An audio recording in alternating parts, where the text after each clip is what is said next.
Corona atau COVID-19 masih mencaman bagi masyarakat di dunia. Banyak negara menempuh berbagai cara untuk menghentikan penyebaran wabah penyakit ini. Kamis lalu, Kerajaan Arab Saudi memutuskan untuk menghentikan sementara warga negara asing masuk ke wilayahnya, termasuk dalam rangka ibadah umrah maupun mengunjungi Masjid Nabawi. Dalam waktu 2 bulan, kematian akibat terinfeksi virus corona atau COVID-19 telah mencapai lebih dari 2.800 orang. Wabah yang merenggut begitu banyak nyawa dengan sangat cepat tidak hanya terjadi di zaman ini, bahkan telah terjadi di zaman Amirul Mukminin Umar bin Khattab radhiyallahu anhu. Saat itu, para sahabat meneladani sikap Rasulullah SAW dalam menghadapi wabah penyakit. Wabah penyakit apakah yang terjadi di zaman sahabat? Dan teladan sikap seperti apakah yang Rasulullah ajarkan kepada sahabat dalam menghadapi wabah penyakit? Simak kisah selengkapnya.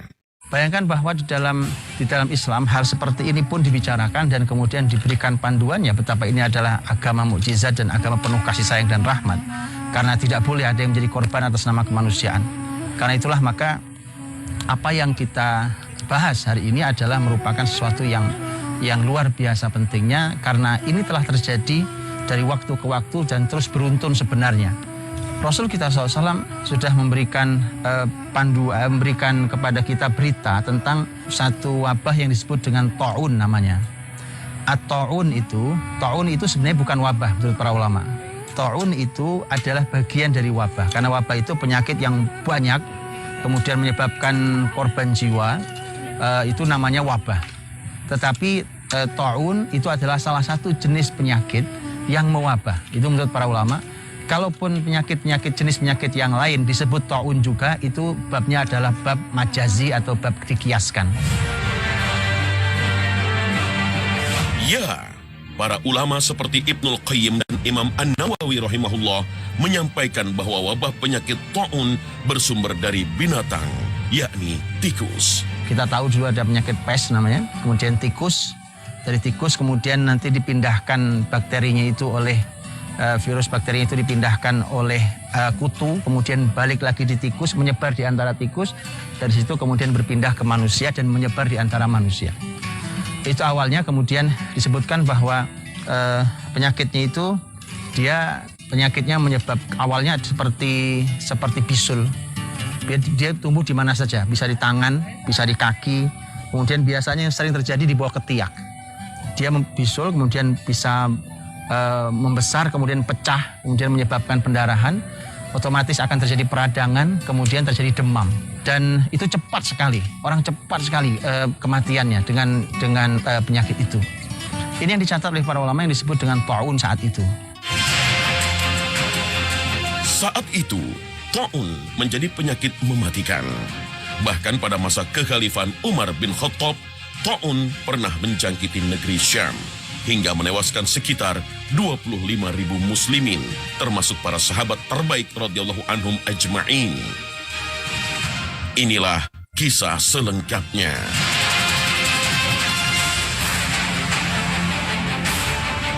Suatu hari, Umar bin Khattab beserta rombongan melakukan perjalanan dari pusat pemerintahan di Madinah menuju Syam. Ketika sampai di perbatasan Yordania, Umar mendapat kabar bahwa negeri Syam tengah diserang wabah ta'un.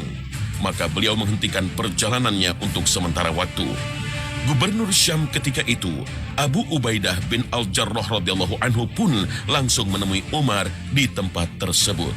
Dan nanti ta'un yang sangat terkenal di pertama kali dalam sejarah setelah Rasulullah SAW adalah ta'un Amwas yang terjadi pada tahun 18 Hijriah di negeri Palestina, di sebuah tempat yang bernama Amwas.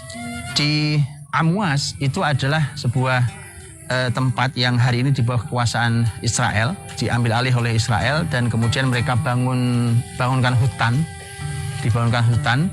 Amwas itu ada di antara Yerusalem dengan Ramallah. Jadi di antara itu ada tempat yang bernama Amwas. Umar dan para sahabat sebenarnya sudah sampai di pintu masuk menuju Syam. Namun, wabah itu membuat Umar mesti berpikir ulang untuk meneruskan perjalanannya. Di situasi seperti inilah kepemimpinan serta kecerdasan Amirul Mukminin Umar bin Khattab teruji. Maka saat itu Umar radhiyallahu anhu orang cerdas, dan kita tahu bahwa Umar dalam Islam memiliki level paling tinggi untuk level ijtihad ilmu.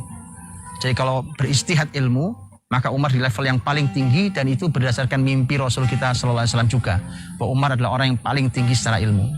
Nah, Umar radhiyallahu anhu saat itu langsung menyampaikan, panggilkan, kumpulkan orang-orang muhajirin.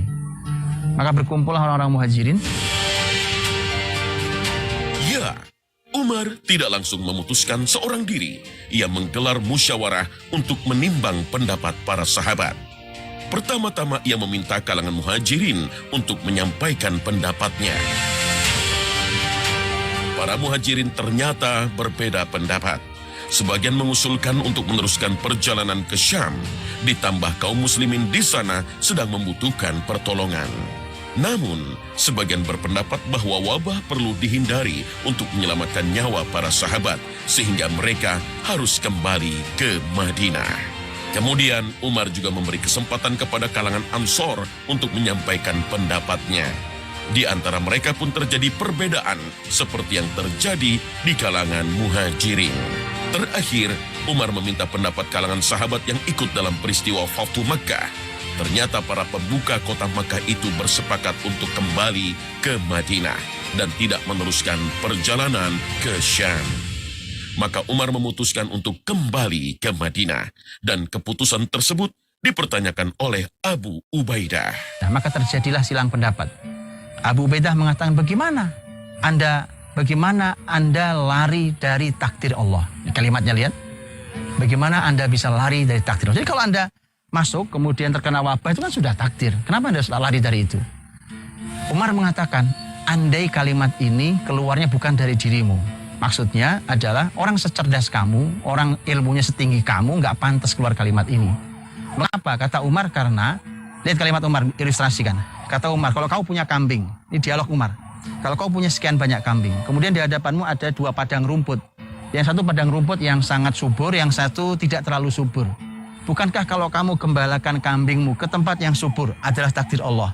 Dan kalau kau gembalakan kambingmu di tempat yang tidak terlalu subur, juga takdir Allah? Itu ilustrasi Umar. Di saat seperti itulah, artinya Umar ingin mengatakan, kalaupun saya lari dari takdir, sesungguhnya sedang pergi ke arah takdir yang lain. Karena dua-duanya takdir Allah SWT. Di tengah perbedaan pendapat antara Umar dan Abu Ubaidah, muncullah seorang sahabat mulia, Abdurrahman bin Auf. Umar dengan kecerdasan dan posisinya sebagai pemimpin Islam, serta Abu Ubaidah yang merasakan pedihnya wabah ta'un di Syam, keduanya tunduk dengan apa yang keluar dari lisan Abdurrahman bin Auf. Ya, Umar dan Abu Ubaidah seketika mengesampingkan pendapatnya dan mengikuti apa yang disabdakan oleh Rasulullah tersebut. Jika kalian mendengar suatu negeri dilanda wabah, maka jangan kalian memasukinya. Jika wabah itu terjadi di negeri tempat kalian tinggal, maka jangan keluar darinya. Hadis riwayat Al-Bukhari dan Muslim. Dari hadis tersebut kita bisa menyimpulkan bahwa melakukan karantina menjadi sikap Rasulullah SAW dalam mencegah wabah penyakit menjalar ke negeri lain. Sebuah tindakan yang saat ini dilakukan banyak negara dalam mencegah penularan COVID-19. Muslimin juga waktu itu belum punya solusi, tapi ada beberapa tindakan yang menarik. Tindakan yang pertama tentu mengkarantina. Istilah karantina kesehatan, karantina hari ini sesungguhnya itu adalah kalimat Rasul kita Shallallahu Alaihi Wasallam yang Nabi sampaikan bahwa kalau kalian ada di situ maka jangan lari, kalau kalian ada di luar jangan masuk ke dalamnya. Di karantina wilayah itu, bahkan bukan cuma karantina gedung, tapi bahkan karantina sebuah negeri. Rasul kita SAW juga mengingatkan betul bahwa jangan lari dari sana, jangan lari keluar dari wilayah itu, karena keluar dari wilayah itu nanti akan bisa menularkan yang lain. Tapi wilayah di karantina dicarikan solusinya, bukan dibiarkan mati bergelimpangan. Seluruh sahabat kemudian sepakat bahwa kata Umar, kalau gitu kita pulang, kita kembali ke Madinah.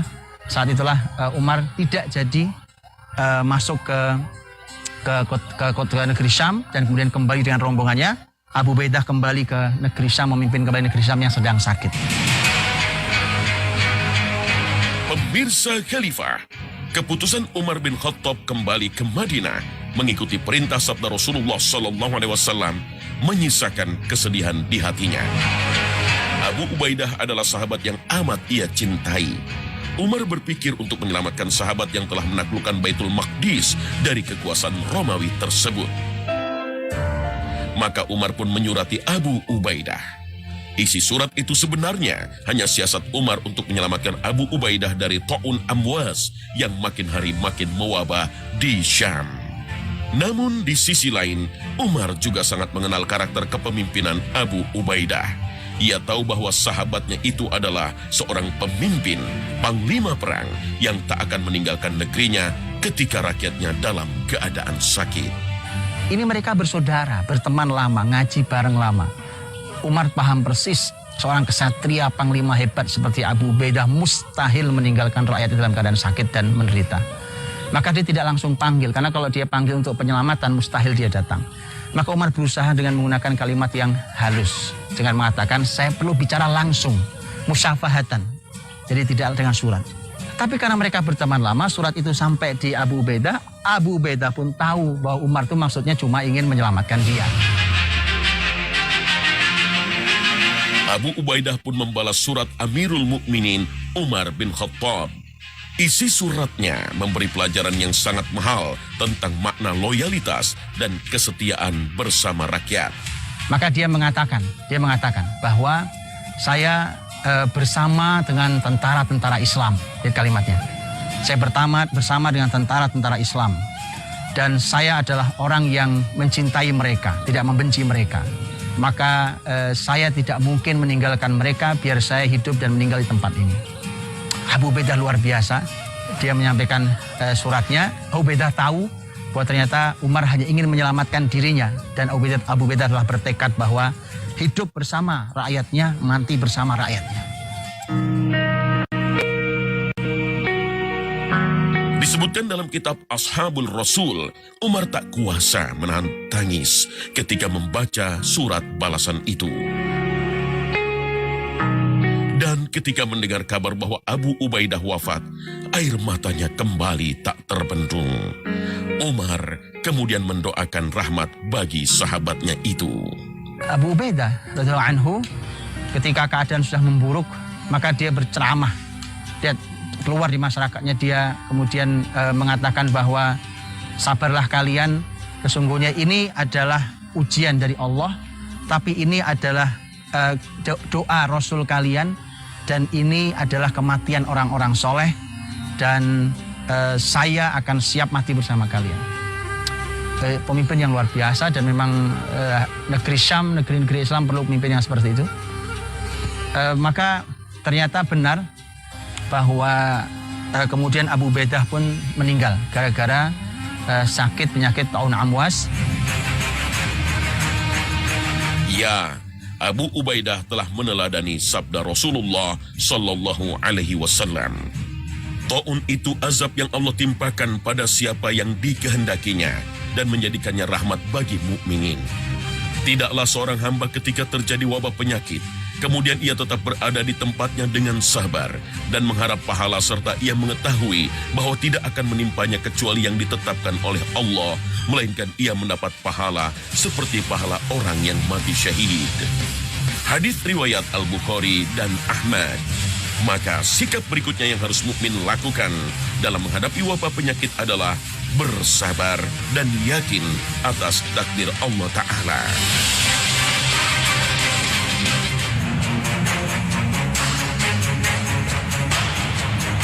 Pemirsa Khalifah, sepeninggal Abu Ubaidah bin Al-Jarrah dan Mu'adz bin Jabal, sampailah kepemimpinan Syam kepada sahabat Amru bin Al-As. Sahabat yang dipuji karena kecerdasannya ini berpikir keras untuk menghentikan penyebaran wabah Ta'un di negerinya. Ia menganalisa bagaimana wabah Ta'un itu bisa menyebar begitu cepat. Analisanya itu pun sampai pada suatu kesimpulan bahwa ia harus memerintahkan rakyatnya untuk pergi berpencar ke gunung-gunung. Amr bin As mengatakan, kata Amr bin As bahwa sesungguhnya penyakit ini seperti api. Lihat ilustrasi yang menarik, seperti api yang membakar. Maka kata Amr bin As, berpencaranlah kalian ke gunung-gunung. Kenapa? Api yang membakar itu, kan api itu kalau ada yang terus dibakar akan terus besar. Tapi ketika sudah tidak ada yang dibakar, maka dia akan pelan-pelan mati sendiri. Ini ilustrasinya. Maka saat itu berkelompok-kelompok mereka diminta ke gunung-gunung. Wallahu alam, apa kajiannya kenapa harus ke gunung? Tapi diminta ke gunung-gunung, mereka lari ke gunung-gunung, berkelompok-kelompok di sana sampai sekian lama. Kemudian begitu dianalisa sudah selesai, maka mereka kembali dan penyakit itu sudah hilang bahkan. Ini solusi yang luar biasa, yang menarik. Umar ketika tahu solusi Amr bin As, maka Umar memuji betul apa yang dilakukan oleh sahabat mulia Amr bin As radhiyallahu anhu. Keputusan Amr bin As itu tidak akan lahir kecuali ia sangat mengenal alam tempatnya tinggal. Di samping itu, para sahabat adalah generasi terbaik yang mengamalkan dengan sebaik-baiknya sunnah Rasulullah Sallallahu Alaihi Wasallam, termasuk soal penyakit. Dalam sebuah hadis, Rasulullah bersabda, "Tidaklah Allah menurunkan penyakit, melainkan Dia juga menurunkan penawarnya." Hadis riwayat Al-Bukhari. Ya, setiap penyakit yang Allah turunkan pastilah ada obatnya. Inilah sikap Rasulullah SAW selanjutnya yang seharusnya diteladani oleh umatnya dalam memandang sebuah penyakit. Keyakinan dan berbaik sangka kepada Allah akan menjauhkan kita dari sikap pesimis dan putus asa saat wabah penyakit melanda.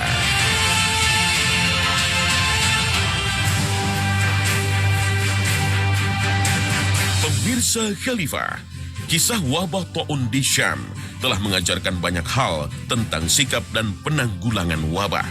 Selanjutnya Rasulullah mengajarkan agar umatnya senantiasa berdoa, memohon perlindungan dan berzikir di setiap waktu.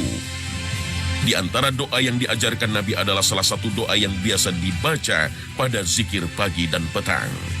Bismillahilladzi la yadurru ma'asmihi syai'un fil ardi wala fis sama'i wa huwas sami'ul 'alim. Dengan menyebut nama Allah yang dengan namanya tidak ada sesuatu pun yang dapat membahayakan, baik di bumi maupun di langit. Dialah yang maha mendengar dan maha mengetahui. Hadis riwayat At-Tirmizi. Maka Rasul mengajarkan doa. Kita harus tahu ada doa pagi, ada doa sore. Itu salah satu tujuannya itu. Contohnya. Nabi SAW menyampaikan, keandai ada yang membaca di antara kalian Bismillahilladzi la yadurru ma'asmihi syai'un fil ardi wala fis sama wa huwas samiul alim. Dengan nama Allah yang tidak akan pernah berbahaya apapun yang ada di langit dan ada di bumi, dan Dia maha mendengar lagi maha berilmu. Maka kata Nabi, kalau dibaca 3 kali saja, pagi dibaca 3 kali, sore dibaca 3 kali, maka dia akan tidak ada yang bisa membahayakan dirinya apapun hari itu. Assalamualaikum Ustaz. Saya mau tanya, apakah wabah itu bagian azab dari Allah? Wabah ta'un ini disebut dengan ta'un. Nabi SAW dalam sebuah hadis memang menyampaikan asal muasal ta'un ini kayak apa sebenarnya. Dari mana asal ta'un ini? Ini kalimat Rasul yang catatan sejarah perlu mengkaji lebih dalam. Ternyata ta'un itu oleh Nabi disebut rijz wa azab minallah. Rijz itu artinya kotor dia, dan azab minallah, dia azab dari Allah Subhanahu wa taala. Disebutkan bahwa arsalahu li Bani Israil. Dulu sebenarnya ini adalah penyakit ini, azab ini dikirimkannya ke masyarakat Bani Israil. Jadi sebenarnya asal muasalnya wabah ta'un dan wabah penyakit itu, asal muasalnya adalah kotor dan kenajisan serta azab yang Allah kirimkan atas hukuman Allah kepada masyarakat Bani Israil. Tapi dia tersisa di kita, masih terus tersisa di zaman sekarang. Jadi pelajaran mahal buat kita bahwa selalu ada hubungan erat antara wabah dan Bani Israil. Dan itulah yang Nabi sampaikan, bahwa ternyata memang secara awalnya pun itu azab yang Allah kirimkan untuk mereka.